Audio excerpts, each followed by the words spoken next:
घडलेली आहे.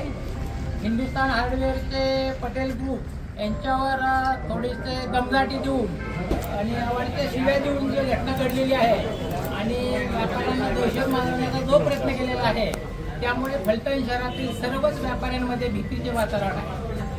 तर तुम्ही 2 दिवसापूर्वी सुद्धा शंकर मार्केट या ठिकाणी हिरणवाय बंधूंवर असाच हल्ला झाला होता, त्यामुळे सुद्धा व्यापाऱ्यांमध्ये भीतीचे वातावरण आहे.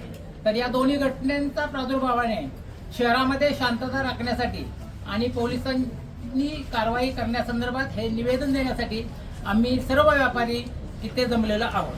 तर त्यामध्ये पोलीस प्रशासनाने मुख्य भूमिका बजावावी आणि व्यापाऱ्यांमध्ये शांततेचं वातावरण आणि बाजारपेठ फलटणची कशी सुरळीत चालेल यासाठी प्रयत्न करावे. ही घटना घडलेली आहे शंकर मार्केटमध्ये. हिरणवाळे बंधूंना अगदी किरकोळ कारणावरून मारहाण झाली आणि ती अत्यंत गंभीर आहे, ज्यामध्ये त्यांचा जीव गेला असता. एक खुनाचा प्रयत्न अशा पद्धतीची ही घटना फलटणमध्ये प्रथमच इतक्या प्रभावीपणे राबवली गेली त्या गुंडांकडून. त्याच्यानंतर थोडंसं त्यांना आपले सामाजिक कार्यकर्ते व्यापारी यांनी एकत्र येऊन त्याच्याशी पोलीस स्टेशन बरोबर समन्वय साधून त्या गोष्टीची दाहकता त्यांना सांगितली आणि त्याच्यावर कारवाई करण्यासाठी विनंती केली. परंतु हे घटना घडत असताना काल मुख्य बाजारपेठ जी आहे, जो एसटी स्टँडचा आणि शिवाजी चौक आंबेडकर चौक जो आहे त्या मधल्या रस्त्याला रस्त्याने झालेल्या बाचाबाचीचं रूपांतर व्यापाऱ्यांच्यावरती जाऊन हल्ला करण्यापर्यंत पोहोचलं आणि नशिबाचा भाग की तिथील व्यापारी सावध झाले आणि एकत्र येऊन थोडीशी तिथं आपली बाजू सांभाळण्याचा प्रयत्न केला. पण अशा घटनेमध्ये जर परत आणि एखादी घटना जर घडली असती तर ती फारच विचित्र आणि चुकीची घडली असती. व्यापारी पेठेत रोजच बारीक सारीक घटना घडत असतात, बारीक सारीक भांडणं तंटे होत असतात. पण हे जे मूळ आता स्वरूप इतकं प्रचंड प्रमाणात झालेलं आहे, हे भीषण स्वरूप पाहता एक फलटणचं नावरूप चुकीच्या मार्गाला जात आहे असं दिसतंय आणि यात पोलीस प्रशासन काहीच काम करत नाही अशातला काही भाग मी म्हणत नाही. पण त्यांचं कुठंतरी काहीतरी कमी पडतंय. पेट्रोलिंग होणं गरजेचं आहे, रोड रोमिओनं रोखणं गरजेचं आहे, ड्रिंक अँड ड्राईव्ह याच्यासाठी काम करणं गरजेचं आहे. महिलांसाठी होणाऱ्या ज्या काही असुविधा आहेत त्याच्याकडे लक्ष देणं गरजेचं आहे. त्या गोष्टीवर प्रशासनाने वेळेत लक्ष घालावं एवढंच मी याच्यातून सांगतो आणि माझे 2 शब्द संपवतो. सगळ्यांना व्यापारी संघटनेतर्फे आम्ही फलटण शहरातील सर्व व्यापारी फलटण पोलीस स्टेशनला निवेदन देण्यासाठी आलो आहे. फलटण शहरात वाढलेली गुंडगिरी आणि यामुळे होणारा नागरिकांना त्रास आणि व्यापारी वर्ग होणारा त्रास यांच्या बंदोबस्त करण्यासाठी आम्ही फलटण व्यापारी संघटनेतर्फे आज पोलीस प्रशासनाला निवेदन देण्यासाठी आलेलो आहोत. फलटण शहरात परिसरात वाढलेली चोरी, मारहाण, रोड रोमिओ यांच्यापासून फलटण शहरातील व्यापारी व नागरिक यांना होणाऱ्या त्रासाचा कायमस्वरूपी बंदोबस्त व्हावा या दृष्टिकोनातून आम्ही सर्व व्यापारी एकत्र आलेलो आहोत आणि साहेबांना निवेदन देत आहोत. त्यांना एकच व्यापारी संघटनेतर्फे विनंती करतो की तुम्ही ह्या गोष्टींचा कायमस्वरूपी बंदोबस्त करावा. व्यापारी कसा सुरक्षित राहील किंवा व्यापाऱ्यावर होणारे हल्ले हे कसे थांबवता येतील, बाजारपेठेतील नागरिक सुरक्षित कसा फिरेल. आज बाजारपेठ 7 वाजता बंद होतीये. काही कारणामुळे लेडीज महिला वर्ग व्यापारी जास्त वेळ थांबू शकत नाहीये. ह्या गोष्टीची जाणीव तुम्हाला करून आम्ही देत आहोत, सांगत आहोत. त्याची तुम्ही वेळेवर बंदोबस्त करावा आणि आम्हाला त्या गोष्टीने आश्वासन द्यावं. कालची ही जी घटना आहे जी व्यापारी जे कोलोबाई पटेल फॅमिली, त्या फॅमिलीवर ही फॅमिली फार सामाजिक कार्यामध्ये आणि व्यापारामध्ये अतिशय चांगली फॅमिली आहे आणि यांच्यावर असा अचानक हल्ला होणे व्यापारी संघटनेच्या मार्फत आम्ही निषेध करत आहोत. अशा गोष्टी फलटण शहरासाठी निंदनीय आहे आणि ज्याप्रमाणे धुळे आणि नाशिक या ठिकाणी जो पोलिसांनी दाग दाखवून त्या दिवशी ज्यावेळेस हिरणवाळे कुटुंबियावर हल्ला झाला, तो हल्ला निश्चितच प्राणघातक स्वरूपाचा हल्ला होता. म्हणून शंकर मार्केट युवक मंडळ आणि त्या ठिकाणच्या काही अजून युवक मंडळांनी एकत्र येऊन भूमिका घेतल्यानंतर त्या भागातला नगरसेवक पद माझ्या घरात माझ्या मुलीकडे असल्याने मी त्या भागाचा प्रतिनिधी त्यांनी इथं आल्यानंतर साहेबांना विनंती केली होती की साहेब, यामुळे झालेला हल्ला हा प्राणघातक हल्ला आहे त्यामुळे त्याला कुठलीही छोटी कलमं न लावता त्याला दहशत बसेल अशा पद्धतीने नवीन कायद्यातील 118(1)(2) नुसार त्याच्यावर प्राणघातक हल्ला करणे हे कलम लावावी.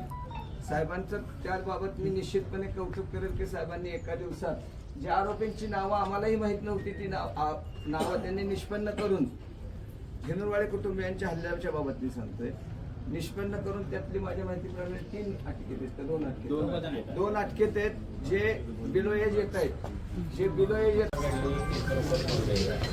आणि गंभीर बी आहे. त्या दृष्टीनं आपण त्या गांभीर्य ओळखून किंवा कायद्याच्या कक्षेमध्ये जे कलमं लावायला पाहिजे होती ती सर्व रायटिंगची असतील किंवा प्राणघातक हल्ल्याची असतील ती सर्व लावलेले आहेत आणि आरोपीच्यासाठी 3 टीम आपण रवाना केलेल्या आहेत. तो माननीय वरिष्ठांची सातत्यानं ह्या गोष्टीमध्ये किंवा ह्या गुन्ह्यामध्ये लक्ष आहे, ते मार्गदर्शन करतात. त्या मार्गदर्शनाखाली आपण व्यवस्थितपणे तपास चालू आहे. त्यामध्ये अजून फरार आहेत नाही असं नाही, परंतु त्यांच्या मार्गावर निश्चितपणे आहे आपण आणि ते लवकरच अटक होतील. त्याच्यामध्ये कुठलाही हे अल्पवयीन असो किंवा मेजर असो ते कायद्याच्या चौकटीत जे आहे ते अगदी कठोरपणे केलं जाईल आणि त्यानंतर ही जी प्रतिबंधक कारवाई आहे तडीपारी आहे ती सुद्धा एकदम कठोरपणे राबवली जाईल. आपण मागच्याच 15 दिवसामध्ये 2 आरोपी तडीपारी केले आणि 55च्या ह्याच्या कारवाईनुसार आणि तो काही प्रस्ताव आपल्याकडे अजूनही प्रोसेसमध्ये आहेत. जे गुन्हे आहेत किंवा ते रेकॉर्डवरचे गुन्हेगार आहेत त्यांच्यावरती ते कारवाईचे प्रस्तावही प्रोसेसमध्ये आहे. त्याचबरोबर जो मागच्या 10 दिवसामध्ये जो गुन्हा घडला त्याच्या चेन स्नॅचिंग रॉबरीचा एका व्यापाऱ्यावरती, ते बी व्यापारी उद्योग ते काय आपल्या हद्दीतले नसले तरीसुद्धा ते एक उद्योगच होते, तरीसुद्धा त्यांची चेन आपण 20 तोळेचे असेल किंवा त्यांच्यावर ज्यांनी वेगळ्या प्रकारे खंडणीसारखा प्रकार केला होता त्यातले 10 आरोपी आपण 1-2 दिवसामध्ये अटक करून त्यांची PCR वगैरे जे आहे ते कायदेशीर प्रक्रिया पूर्ण केलेली आहे. त्यांच्यावरही चांगल्या प्रकारे त्यामध्ये रेकॉर्डवरती गुन्हेगार आहेत. आता ह्याच्यामध्येही काय रेकॉर्डवरचे आहेत त्या पद्धतीनेच त्यांना ट्रीट केलं जाईल. आणि कालचा जो प्रकार झाला तोही आरोपीला आपण तात्काळ 10-15 मिनिटामध्येच आपल्या गुन्हे शोध पथकाच्या अंमलदारांनी आणून जी कायदेशीर प्रक्रिया आहे त्याच्यामध्ये करतोय आपण त्यांच्यावरती. व्यापारी बांधवांनी त्याप्रमाणे तक्रार आपण सांगितल्याप्रमाणे दिलेली आहे. तर इथून पुढेही अगदी बरोबर आहे, तुमच्या अपेक्षा आहेत त्या अपेक्षाला निश्चितपणे पोलीस प्रशासन उतरेल आणि त्या पद्धतीनं आपण करतोय. बाई पेट्रोलिंग वगैरे सायंकाळी आमचं असते, सकाळची नाकाबंदी असते. त्याचबरोबर आम्ही स्वतःही फील्डवर राहून आम्ही 2-4 दिवसापासून ज्या आवाज करणाऱ्या गाड्या आहेत किंवा सायलेन्सरच्या गाड्या आहेत ते सुद्धा आपण आणतोय, कारवाई करतो. त्याची एक सविस्तर प्रेस नोटही आपण जारी करणार आहोत. पण त्या सर्व कारवाई झाल्यानंतर करावी म्हणून ते अद्यापर्यंत केलेली नाही, परंतु दररोज गाड्या आणण्याचं आणि त्यांच्यावर सुद्धा कारवाई करण्याचं चालू आहे. त्याचबरोबर कॉलेजमध्ये जे असे करतात त्या ठिकाणी सुद्धा साध्या वेशामध्ये असतील, त्याचबरोबर आपले अचानक नाकाबंदी लावून तिथंसुद्धा अजूनही स्ट्रॉंग कारवाई करणं अपेक्षित आहे. त्याप्रमाणे निश्चितपणे केली जाईल आणि कायदा सुव्यवस्था राखण्यासाठी जे काही कठोर पावलं उचलणं पोलीस प्रशासन आमच्याकडून व माननीय वरिष्ठांच्या मार्गदर्शनाखाली निश्चितपणे केलं जाईल आणि कुठल्याही व्यापाऱ्यावरती असं इथून पुढे होऊ नये त्यासाठी मी कालही माझा पर्सनल मोबाईल नंबर असेल, त्याचबरोबर डायल 112चा असेल, आमच्या गुन्हे शोध पथकाची काय अंमलदारांचा असेल, गोपनीय अंमलदारांचा असेल नंबर आपण व्यापाऱ्यांच्या ग्रुपवरती अध्यक्षांच्या माध्यमातून टाकलेला आहे. त्यांनी कधी काय होतं 112ला लागत नाही कधी, त्यामुळं विविध पर्याय उपलब्ध असावेत जी पीडित लोक आहेत त्यांच्यासाठी. त्यासाठी माझ्या पर्सनल मोबाईलवरती करू शकता, आमच्या अंमलदाराच्या मोबाईलवरती करू शकता, पोलीस स्टेशनच्या मोबाईलवरती करू शकता. अशा पद्धतीने लवकरात लवकर आपल्याला जर घटनेची माहिती मिळाली आहे तर त्या ठिकाणी आपल्याला लवकर प्रतिसाद देता येईल, रिॲक्शन देता येईल आणि तात्काळ कारवाई करणं शक्य होईल. अशा पद्धतीचं कोऑर्डिनेशन माझ्या आणि व्यापारी बांधवामध्ये ठेवूया आणि स्वतः मी आपल्याला पेट्रोलिंग बाय पेट्रोलिंग करताना अजून ॲक्टिव्हपणे त्यामध्ये हे करूया आणि तुम्हाला इथून पुढे अशा कुठलेही गुन्हे घडू नयेत त्या दृष्टीने जेवढं काही प्रतिबंधात्मक गुन्ह्याच्या अगोदरच जे करता येईल ते 100% माझ्याकडून होईल आणि आपल्या सर्वांच्या सहकार्याबद्दल धन्यवाद.